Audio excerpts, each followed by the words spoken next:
UK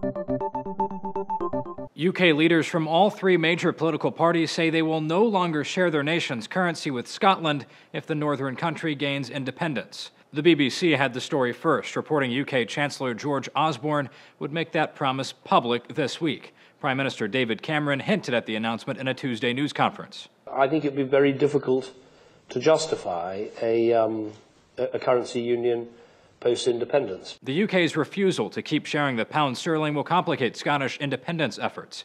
Scots will vote in a referendum in September, and the Scottish ministers pushing for separation had assumed they'd keep the currency. Deputy Scottish First Minister Nicola Sturgeon says the decision is a bluff meant to scare Scots into a no vote on independence. This is a campaign tactic, it's a manoeuvre, it's a panicky reaction to the polls. Now, if Scotland did vote for independence from the UK, and if Westminster follows through on its promise not to share its currency, this would have several, almost immediate consequences for both sides. Scotland's pro-independence leaders say the UK taking the currency all for itself would also mean shouldering all the debt accrued with sterling. UK leaders say Scotland would then be defaulting on its own debt, making interest rates higher for Scots with credit cards and mortgages.